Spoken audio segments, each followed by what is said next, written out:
Students, आज का जो हमारा टॉपिक है वो है इलेक्ट्रिक पोटेंशियल 12.9। तो चलिए इसको अंडरस्टैंड करने की कोशिश करते हैं। स्टूडेंट्स, ये नेगेटिव प्लेट है और इसके ऊपर जो है वो नेगेटिव चार्जेस जो हैं वो डिस्ट्रीब्यूट किए गए हैं। ये पूरी लाइन नेगेटिव चार्जेस की है और इसका नाम है प्लेट ए। इसी तरह दूसरी साइड पे मेरे पास पॉजिटिव चार्जेस की एक लाइन है और उसका नाम है पॉजिटिव प्लेट। तो इस साइड पे नेगेटिव प्लेट है जिसका नाम ए है, नेगेटिव चार्जेस डिस्ट्रीब्यूटेड हैं, और इस साइड पे पॉजिटिव प्लेट है जिसका नाम है बी और पॉजिटिव चार्जेस डिस्ट्रीब्यूटेड हैं। अब स्टूडेंट्स बात करते हैं, ये एक पॉजिटिव टेस्ट चार्ज है क्यू नॉट। अब आपको पता है electric lines of force positive से शुरू होती हैं और नेगेटिव की तरफ चलती हैं, originate from positive terminate at negative. अब स्टूडेंट्स, ये जो पॉजिटिव टेस्ट चार्ज है इसको इन दोनों प्लेट्स के दरमियान किसी भी जगह पे आप रखेंगे तो ये क्या है कि पॉजिटिव रिपल्शन की वजह से वो इधर मूव करेगा और पॉजिटिव नेगेटिव अट्रैक्शन की वजह से इधर मूव करेगा। यानी इस प्लेट से रिपल्शन होगी और इस साइड से उसको अट्रैक्शन होगी, तो उसकी जो मूवमेंट होगी वो इधर होगी। अब स्टूडेंट्स, ये जो फोर्स इसके ऊपर लग रही है ना, बेल फर्ज मैंने उसको इधर जाके छोड़ दिया है, तो यहाँ से रिपल्सिव फोर्स उस पर लगेगी, वो आहिस्ता आहिस्ता इधर मूव करना शुरू कर देगा। ये जो फोर्स लग रही है इसको कहते हैं इलेक्ट्रिक फोर्स, और इस सूरत में चूँकि दोनों पॉजिटिव है तो ये इलेक्ट्रिक रिपल्सिव फोर्स है, तो ये इधर मूव करना शुरू कर देगा। डायग्राम के हिसाब से अगर आपको मैं दिखाऊं तो उसकी जो डायरेक्शन है वो भी बताई गई है, वो ये है कुछ इस तरह से। ठीक है स्टूडेंट्स। अच्छा, ये क्यू नॉट ई को इलेक्ट्रिक फोर्स क्यों कह रहे हैं? आपको अगर याद हो इलेक्ट्रिक फील्ड वाला टॉपिक, तो मैंने आपको बताया था force per unit positive test charge, तो यहाँ से फोर्स की वैल्यू निकलेगी क्यू नॉट इंटू ई, तो वही है।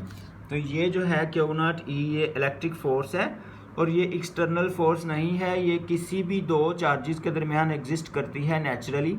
और अगर पॉजिटिव चार्जेस है तो रिपल्सिव है, नेगेटिव है तो रिपल्सिव है, पॉजिटिव और नेगेटिव है तो अट्रैक्टिव। तो ये स्टूडेंट्स एक चार्जेस के दरमियान एग्जिस्ट करने वाली इलेक्ट्रिक फोर्स है। और कुछ स्टूडेंट्स जो हैं वो कमेंट्स में पूछ रहे हैं कि इसकी डायरेक्शन क्या होगी। सिंपल इसको याद रखने का तरीका क्या है, जिधर वो चार्ज मूव करता है ना उसकी डायरेक्शन वही होगी। तो इस फोर्स की डायरेक्शन, इस केस में चार्ज इधर मूव कर रहा है तो डायरेक्शन भी इधर ही है। तो स्टूडेंट्स, अब तक मैंने आपको बताया है कि दो प्लेट्स हैं मेरे पास, एक नेगेटिव है दूसरी पॉजिटिव है, ए का नाम ए है दूसरी का नाम बी है। एक point test charge Q naught इन दोनों के दरमियान किसी भी जगह पे आप रखेंगे तो उसके ऊपर एक इलेक्ट्रिक फोर्स लगेगी जिसकी डायरेक्शन होगी बी से ए की तरफ, यानी कि पॉजिटिव प्लेट से नेगेटिव प्लेट की तरफ। स्टूडेंट्स, ये जो चार्ज है ये डाउनवर्ड मूव करता है स्मूथली इस तरह से।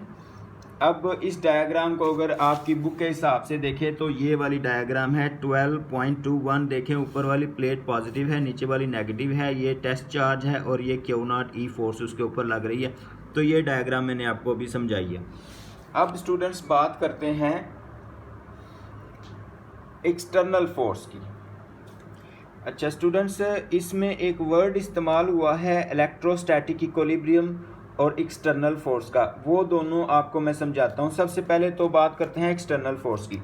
स्टूडेंट्स, ये चार्ज जो डाउनवर्ड मूव कर रहा है ना इधर, अगर मैं इसको रोक लेता हूँ और इसके ऊपर एक फोर्स लगाता हूँ जो कि इस फोर्स के इक्वल है लेकिन इसकी डायरेक्शन के ऑपोजिट डायरेक्शन है में लग रही है, अगर इसकी डायरेक्शन डाउनवर्ड है तो वो ऊपर वाली साइड पे लगेगी, वो एक्सटर्नल फोर्स है। ये देखें, ये एक्सटर्नल फोर्स है जो लगाई गई है इस चार्ज के ऊपर, जो कि मैग्नीट्यूड में इसी फोर्स के बराबर है इलेक्ट्रिक फोर्स के, लेकिन इसकी डायरेक्शन इसके ऑपोजिट है। अगर तो ये फोर्स इस फोर्स के बराबर है और इन मैग्नीट्यूड, लेकिन डायरेक्शन ऊपर वाली साइड पे है, यानी इलेक्ट्रिक फोर्स की डायरेक्शन के ऑपोजिट डायरेक्शन है, तो ये जो चार्ज है ना, अगर ये स्मूथली नीचे आ रहा था तो ये स्मूथली ऊपर जाना शुरू हो जाएगा, इसको जर्क फील नहीं होंगे। तो ये है इलेक्ट्रोस्टैटिक इक्विलिब्रियम के आपने ये उस वक्त अचीव हो जाता है जब आपने जो एक्सटर्नल फोर्स F लगाई है वो मैग्नीट्यूड में इसके बराबर हो इलेक्ट्रिक फोर्स के, लेकिन जस्ट डायरेक्शन उसके ऑपोजिट है, यानी कि अगर ये इस डायरेक्शन में लग रही है तो आप वाली जो एक्सटर्नल फोर्स है इस डायरेक्शन में लगे, तो जैसे वो चार्ज स्मूथली नीचे आ रहा था तो स्मूथली वो ऊपर जाना शुरू हो जाएगा। तो ये है इलेक्ट्रोस्टैटिक इक्विलिब्रियम। अब किस वक्त इक्विलिब्रियम नहीं होता? जब आपने एक्सटर्नल फोर्स लगाई है लेकिन वो एक इसके बराबर नहीं है, कम ज़्यादा हो रही है, तो इस चार्ज को जो है वो जर्क अगर फील होते हैं तो ये इलेक्ट्रोस्टैटिक इक्विलिब्रियम नहीं है। अगर एक्सटर्नल फोर्स इलेक्ट्रिक फोर्स के बराबर है मैग्नीट्यूड में और ये फोर्स इसके अपोजिट साइड में लग रही है और इस चार्ज की मूवमेंट जो है वो स्मूथ है, तो उस सूरत में हम कहेंगे ये चार्ज जो है इलेक्ट्रोस्टैटिक इक्विलिब्रियम में है।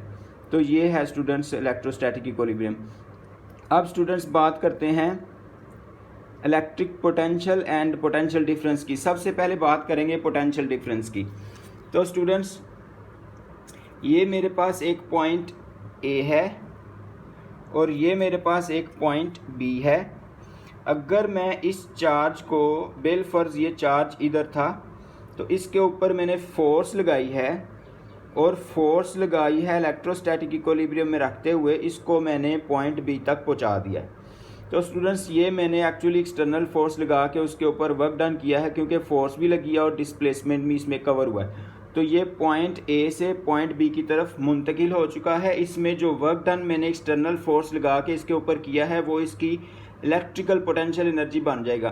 तो इस पॉइंट पे जो इलेक्ट्रिकल पोटेंशियल एनर्जी है वो कम है और इस पॉइंट पे जो इलेक्ट्रिकल पोटेंशियल एनर्जी है वो ज़्यादा है। तो ये इलेक्ट्रिकल पोटेंशियल किसके बराबर है? इलेक्ट्रिकल पोटेंशियल एनर्जी जो सप्लाई की गई है ये वर्क डन के बराबर है। तो स्टूडेंट्स आप देख सकते हैं work done in moving a charge from point B to point A is equal to the difference of the potential energy higher potential energy which is the potential energy of point B minus lower potential energy which is the electrical potential energy of point A. तो ये electrical potential energy है और ये work done है। तो इन दोनों का जो डिफरेंस है work done should be equal to the change in potential energy which means higher potential energy minus lower potential energy. उसके बाद स्टूडेंट्स मैं आपको बताता हूँ कि पोटेंशियल डिफरेंस क्या होता है। स्टूडेंट्स इस चार्ज को पॉइंट ए से पॉइंट बी तक शिफ्ट करने में जो आपने वर्क डन किया है, तो इस वक्त इस जगह पे जो पोटेंशियल एनर्जी थी वो कम थी, वर्क डन करने की वजह से वही वर्क डन उसमें as a potential energy store हो चुका है और इस पॉइंट की पोटेंशियल एनर्जी बढ़ चुकी है। तो students potential difference between two points की जो है वो एक डेफिनेशन ये बनती है कि द डिफरेंस ऑफ पोटेंशियल यानी higher potential minus lower potential. तो उसकी अगर देखें डेल्टा वी जो कि है change in potential, higher potential जो कि पोटेंशियल है पॉइंट बी का एंड चार्ज का at point B minus potential of the charge at point A, तो ये डेल्टा वी के इक्वल है। अब इसकी एक दूसरी डेफिनेशन भी लिखी हुई है, तो वो देखते हैं students. The potential difference between two points क्या है? It is equal to the work done in moving a charge from point A to point B unit positive charge, work done to move a unit positive test charge from point A to point B। तो उसकी जो mathematics है वो ये बनेगी potential difference between two points, work done in moving a charge from point A to point B. तो उस charge जो है उसको क्यू नॉट कहते हैं, यूनिट चार्ज। अब स्टूडेंट्स आपको पता है इस पॉइंट की potential energy electrical potential energy और है, इस पॉइंट की इलेक्ट्रिकल पोटेंशियल एनर्जी और है।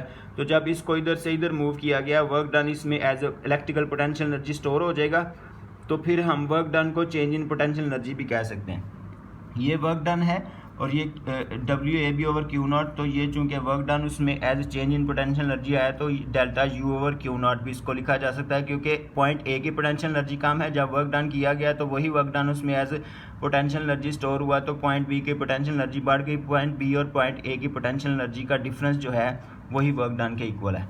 तो इसमें डब्ल्यू ए बी की जगह हम delta U over Q naught भी रख सकते हैं।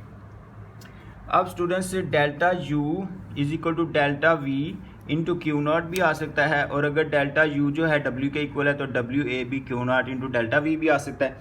तो स्टूडेंट्स इसमें से जो है इसका यूनिट भी हम फाइंड आउट कर सकते हैं। आप देखें यहाँ से आपको पता है वर्क और एनर्जी का यूनिट सेम होता है, जो पोटेंशियल डिफरेंस है उसका जो यूनिट है वो वोल्ट है, जबकि वर्क का यूनिट होता है जूल और चार्ज का यूनिट होता है कूलम। तो यहाँ से देखें अगर आपने 1 वोल्ट पोटेंशियल डिफरेंस उस वक्त क्रिएट होता है जब 1 जूल वर्क किया जाए पर यूनिट चार्ज के ऊपर।